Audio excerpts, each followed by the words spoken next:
Hello, hello. How are you? My screen is so big when I have to look up above to the camera. It's very strange. So, we're going through a lot lately, and right now I wanted to talk about recovering from conditional love. What do I mean by that? So, recovering from conditional love, a lot of us chose to be born into families with various different traumas in our parents, in their way that they were taught love. A lot of the past love was around acts of service. It wasn't always about hugging. It wasn't always about physical love. And I'm not talking about sexuality. I mean, just like kissing or touching or those kind of things. And a lot of parents, etc., situations learned a very conditioned form of love.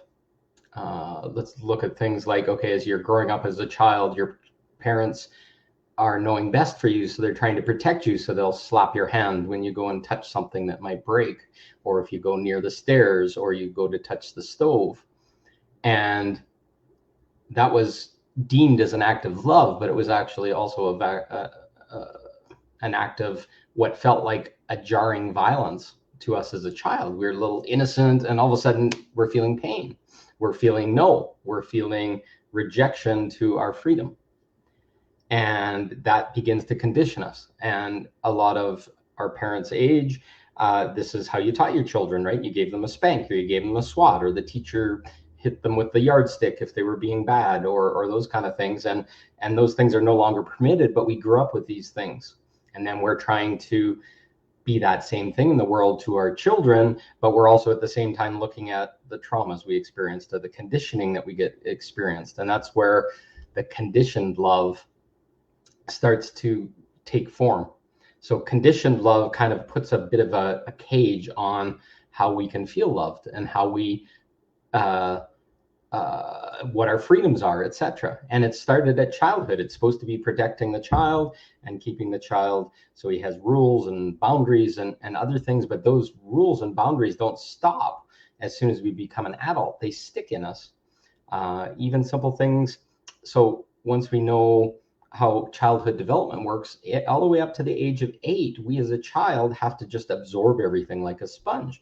We receive all the commands, all the rules, all this kind of stuff. It would be far too long for our parents to actually train us and explain in words everything that happens. So we pick up stuff in just by actions. How was mom and dad acting? How did they do this? When you get slapped on the hand, how do you know the difference between good or bad, or right or wrong, or what's like, I want to touch this thing, or I want to put it in my mouth, or whatever. This is how we learn as an infant.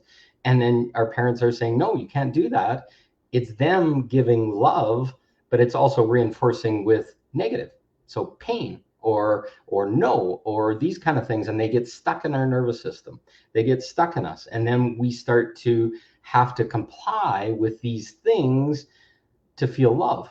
Okay, our parents are really happy and joyous, and then some days they're not happy and not joyous, and we don't have the comprehension as a child to be able to say, why aren't they? Well, mom and dad are fighting. We didn't know that. Oh, they're having a divorce. Can you imagine the impressions that we get on our appearance of love by things that are outside our comprehension? So we start to get into this conditioned place. And then we get into later stages in life where we want to experience love with another person. Okay, the condition is, if you're a part of a church or Catholicism, Christianity, whatever, you must get married to that person before you can truly love them. You must have children with that partner before you can truly love them. And if you don't love them for the rest of your life, I love, honor, and cherish till death do us part, etc., then you're bad in societal comprehension. Love is a very fluid thing. Love is a thing that's based on freedom and play and ease and grace, but it's turned into complexity. What, for example, if you were born to a mother that had a trauma? and that mother was suffering that trauma and had that trauma in her body, and she was scared and she was angry at herself and this kind of stuff, how is the child going to experience love? That mother may love them and embrace them and hold them, but they get conditioned by the nervous system that that's normal love. So then when you go out after growing up and you go out and you try and experience love, you're looking for that in the nervous system of the person. So maybe you're going to attract more people that have had some kind of a trauma when they were younger. And then you get into this programming, this conditioning. Okay, this is how love is. Love has violence. Love has fighting. Love has frustration. Love has hitting, maybe if your parents had that. And then you're in that condition of how love works. And it takes a lot of effort to go and be cognizantly aware of what's in our nervous system as a human being. We are carrying these imprints of love, of how it was expressed, of maybe getting hit or beaten as a child with a spanking or whatever, and they were loving you because they didn't want you to have drugs, or they didn't want you to steal the car at night and go for a joyride with your friends. Those conditioned love pieces stick in our nervous system now. That over rotation, their trauma kind of coming out in the violence of them trying to protect you and spanking you or yelling and screaming at you, turns into twisting of the love. So the love has a condition with it. It's like, as long as you comply and listen to me, I will love you and you're lovable. Well, what happens when you're not those things and you disagree with it? Now you're fighting in your nervous system to say, okay, I can't be loved, or I'm not worthy of love, or I'm not capable of love. A lot of the human condition, the human experience, is trapped in these early programs. And a lot of our parents had traumas. A lot of the people that turned out to be our parents, maybe aunts and uncles or family members or whatever, had trauma. And we're now fighting against all these systems, and we're fighting against these. What it leads to is like a codependency. If our parent didn't feel loved, guess what? They're gonna, a mother that didn't feel love from her family or her parents or even her husband might go to her children and ask for that love from them. And then we love outside ourselves. It's like, I love you, darling, and all this kind of stuff. But you end up with hooks that come with the love. That's the conditions again. It's like, I'll love you as long as you listen to me, or I love you as long as you stay with me, or I'll love you as long as you let me be in control. And so we create these codependencies, and things like narcissism start to grow. These are rampant in family situations and marriages where people couldn't feel loved in how their life was or how their family situation was, but when they were young. So now they're trying to control it and structure it and ensure that the person that they have in their life is compliant, so that they can feel that love on a regular basis. But it's just a little child inside that's lashing out, that didn't know what unconditioned love was. So what's unconditional love? So the opposite of that. Well, what's love? That somebody just loves you no matter who you are or what you did or what trauma you had or how your face looks or what color your hair is or what bad things ever happened in your life. And they just love you. They just accept you, accept that as truth, no judgment. It's like, okay, you're that. Let's talk about it. Let's see it. Let's have it free. Let's be vulnerable. Let's disclose everything, so we're no longer burdened with, okay, I'm not worthy. But all of a sudden it's like, okay, maybe somebody sees me. Maybe somebody sees me as not a broken little child or this wounded person. That's where unconditional love starts to begin, where people start to interact in this seeing of each other, of expressing in unconditionality. Like how to describe unconditionality. So it's like, I'm going to show you the worst side of me so that I can feel confident that you're truly seeing me. So some person might have kind of like a verbal diarrhea share of everything that happened to them. I find this happens a lot because I see people unconditionally. So they'll lead with their traumas or really dark facts about themselves. And it's not a bad thing. It's kind of them testing to see my unconditionality towards them. And I draw the line, and you'll learn to draw the line that you won't have people be violent or angry or project on you, because you can still see a person's wounds as long as they're being self-responsible and accountable. So we're training our nervous systems into being more vulnerable so that we don't have to hold back, or here I am, yeah, I was raped or something, but I can't tell you that I was raped because that might make me lesser or lesser than you. I could care less. The very belief that there's something wrong with that, and there's a world filled with that, like almost everyone's got some kind of scary trauma. And so they run around and they want to have uh, everything kept secret and hide, and I can only be loved if I'm a good little boy, or if I'm really nice and I'm whatever. Fuck no. You can be loved in your worst tears, your worst nightmare, your worst anger, your worst frustration. And the more that we get out and bring to the surface the thing that we're hiding or is keeping us small or we're trying to protect people from knowing, the more we can shine, the more our heart can open, the less that we're in a cage, and the more we expand. That's unconditional love, is the expansion into allowance, into acceptance. Can you change that your mother or father did this thing, or that you had this event that was traumatic in your life? Can you change it? No, that's struggle. That's trying to fix what was in the past. And we're now in a position where we have to be unconditional about everything. We have to be unconditional about our future. We have to live in this exact moment and reside in this body. And take a look at things like a lot of people that are very empathic and emotive, they are overweight. I was 280 pounds at my heaviest, and I was scared and was trying to scare everybody away and wanted to make sure somebody really loved me. If I felt I was ugly or whatever, then they'd stay away and I wouldn't have to deal with those pains and those wounds. Those are protections. Those are conditionalities. It's like hiding ourselves in plain sight under a mountain of fat. And I'm going to tell you also that people that are really thin and are very concerned about how they look and their figure and all this kind of stuff are just as broken inside. They are in conditioned state of, I have to be skinny, I have to be, they'll starve themselves to death, they're very angry inside. I've met so many women that look beautiful on the outside, but they're very ugly on the inside. And then you can also have people that consider themselves ugly on the outside and they're beautiful inside. Look at what love does to us, and fitting in and these conditionalities. They twist us all up. They pervert us. They invert us. So how do we transition from conditioned love into unconditional love? Well, firstly, it's like giving yourself a break right here and right now. It's like stop the attachments to outside love. And a lot of us are transiting that right now. We're going into aloneness. We're losing friends. We're losing communities. We can't stand family or parents or whatever. I'm seeing it everywhere where people are pushing away and they're going into this little bubble. They're going into their space. They're feeling like let down by society and all this kind of stuff, but it's part of the process. It's kind of clearing all the attachments.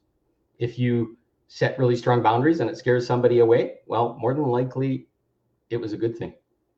Because we don't even know where people are hooked into us. How many friends do you have where as long as you call them all the time and you listen to their shit and this kind of stuff, will love you. They'll call you all the time or whatever. But the minute you miss a phone call, or the minute you don't, you want to talk about your stuff or whatever, all of a sudden it's like, hey, what kind of friend are you or whatever.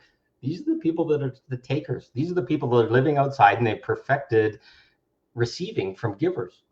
And a lot of us are givers. And when you're conditioned to be a giver or a pleaser, you're most likely suffering from conditioned love, because the only way I feel loved is when people validate me. And if you're obsessed with getting likes on Facebook and getting the comments and all this kind of stuff, and I've been that way sometimes too, more than likely you're looking for love outside yourself. So as we move from having love outside of ourselves to looking inside of ourselves and self-validating and no longer trying to please or no longer looking for validation in numbers on Facebook or those kind of things, then things change.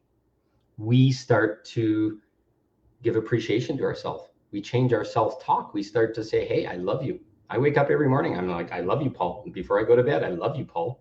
And I give myself hugs when I'm laying in bed and other things. Even things like giving yourself pleasure.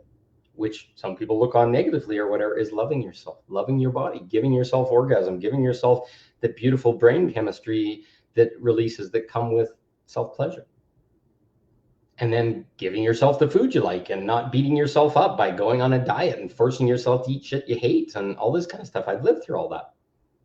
That's you trying to look nice for other people or to fit into some nutritional construct that's full of bullshit and this kind of stuff. Your body will eat whatever it wants. And if it's craving something, maybe it's a lack of love or feeling that it's not worthy of something or whatever, give it right now, especially. Go and have whatever it is. And as long as it's not, well, and it's okay, I guess, if you do it as well, as long as it's not self-debasing, like drinking yourself under the table so you can't feel or whatever. No, anything that enables us to love ourselves, like, holy shit, I'm giving myself a reward. Look at this beautiful steak, or look at this beautiful chocolate pie, or whatever it is. If you look over here, I've got a beautiful pumpkin pie waiting for me. I love myself. I get what I want and I do it, and I don't have to prove anything or make anybody happy or feel guilt or shame about it afterwards. So it starts there, loving yourself. How can you look inside your heart and say, holy cow, look at the amazing things that I've done. A lot of us will go and say, oh, geez, well, I didn't accomplish this and my job's failing and my work's failing and stuff like that. That all falls away because none of it is part of your love. It's about pleasing society, meeting expectations of parents, paying your bills, all this kind of stuff, and survival. Well, the things that are self-love is staying at home, looking at your shit, looking in your heart, looking at what's tight in your body, looking at what's not working out. And why are you mad about it? Why does it not feel good? Why are you sad? Why are you angry? Why are you whatever? That's self-love, to sit with yourself. And I do it all the time where I'm like sitting in my bed and I'll feel really wounded inside. So I'll go inside and I'll find that little inner child and I'll invite him. I'll sit up and I'll invite him to sit on my lap and I'll put my arms around him and just kiss him on the head and just sit and just feel. What are you mad about? What do you like? What would be fun? What would be whatever?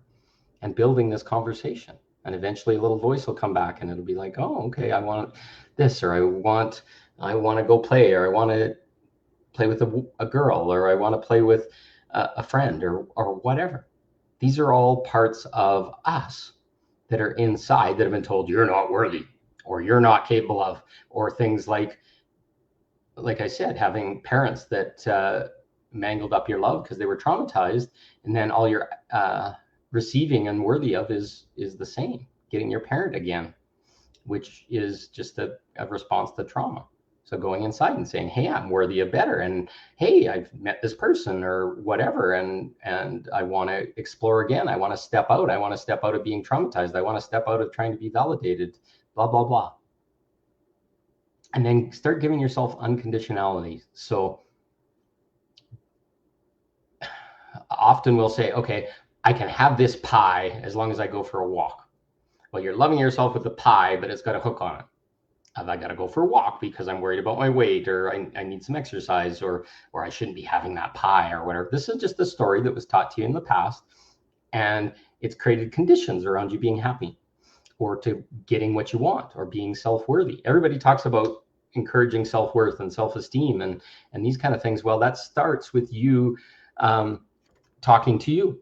And how do you talk to yourself? Hey, you're a good person and you deserve money and things are good and keep going and you're doing your best. And I really love you no matter what you do, or even if you fail, I could care less. That's unconditionality. And then how's your conditionality of your love to other people? Do you see them for what they are and let them be respected and that kind of stuff in whatever way they show up? Or it's like, oh, I only let people in that are like me or willing to give or whatever. Or you set these really hard and fast ground rules that make you turn everybody away. That's a love problem. And are you loving people through attachment? Hey, it's like, as long as you phone me and you talk to me and you do all these things, then I love you. I suffer from this sometimes too, right? I spend lots of time talking to people or whatever, and we have chats and beautiful things, and then sometimes they don't phone back afterwards, and it's like, okay, what's going on? And well, no, I still love them. They're probably busy or they're processing what's going up or whatever, but that little boy inside wants, hey, I'd love to chat again and let's do this regularly and all this kind of stuff, like a happy puppy. So what's going on in your world? What are the things that you're kind of insisting people do? Because part of going on this journey is sometimes overreacting and overreaching, creating too many boundaries, creating too much hoops for people to jump through. And then eventually they don't want to be around you. But that also works in your favor, because the more and more you're alone, the more and more you get to look at yourself, and the more and more you get to be aware of why. So we're in a journey of unconditionality. So maybe next time when you're beating yourself up, or you're feeling sad, or you're feeling whatever, can you spend a minute and just say, hey, I'm perfect just the way I am. There's no condition. I don't have to have a job. I don't have to have a bunch of money. I don't have to have this many followers. I don't have to have any of these things. Just give yourself that and say, hey, you're doing the best you can with what you got. You're going to slowly and eventually rapidly realize that everything's perfect. Everything's poking our buttons and pushing our buttons and telling us where we're not loving ourselves. And the more and more we get used to that, and the more and more we accept that and see them as messages and guidance instead of getting beat up by the world, some really magical things start to happen. That's the unconditionality. Once we're in unconditionality, we're going with the flow. We're not controlling. We're not forcing. We're not pressuring. We get free, because the world has a flow. There's a plan. There's a bigger plan. Like, the world seems to be falling apart, but it's got to fall apart before it can get better. Do you think without the pressure of darkness, without all these negative things that have happened to us, we'd actually have enough pressure on us to make a choice for different? Or would we just sit in this lullaby that we've been living in and thinking that it's supporting us, but it wasn't? All these things are squishing us into taking the conditions off, taking us out of our cage. Consider a condition as a cage, or a limitation on possibility. And we want to unlimit our possibility. We don't want the things that continue to happen, or that happened in the past, to continue to happen. That's a condition. So now what we want to do is do things that are beautiful and boisterous and fun and playful and all this kind of stuff. And then the magic happens. And then the magic happens. We start getting out of the driver's seat, and we start going into surrender, into unconditionality. And it's a new place, but it's got such a big playing field compared to what we're used to. So go sit with that. Some of this is going to resonate. Some of it might not. Some of it might poke you. Some of it might make you angry. Oh, I got to look at my parents, or I got to look at this, or I got to look at that. It's all going to come up no matter what. I'm just giving a little pointer saying, hey, look over here. Look in here. Look up here. Look down at your body. See what's going on. Once everything's accepted exactly as the way it is now, there's a freedom. And that's what unconditionality goes. So we're breaking out of the conditioning. Think of it as a cage. We're doing the prison break, and it's going to take some time, and it's hard. And yeah, there's muck and dirt and stink we're having to go through. We're having to let people go. We're having to move by. A lot of times when you let people go and then you rebuild your boundaries and then you let them back in your life, you can rebuild that love. But until they have the boundaries and the unconditionality is there, they're going to hold on for dear life in the old way. But you're actually helping them in a way, waking up and change and shift. So it's not just for you, it's for everybody around you. So search for that unconditionality. If that doesn't make sense, or this is confusing or whatever, send me a note, send me a DM, put a comment down the bottom. But if you can really fathom this is stuff that's going to change your life, and it'll change very rapidly. And it's not simple. It's not easy. There's no recipe that does it. Start listening to stuff like this. Listen to all my videos, the New Perspectives on Reality YouTube page. Just search it up. There's hundreds of hours of stuff there that's going to break down your conditionality and change your perspective and change your whys by you making a choice, by seeing underneath and saying, oh, wow, I didn't know I was doing that. And then you can make a choice. And then the love flows in. You start to love yourself. Everything changes and the world changes. And it's beautiful. So I love you all. Have a great day. And we'll see you again on the other side. See you soon.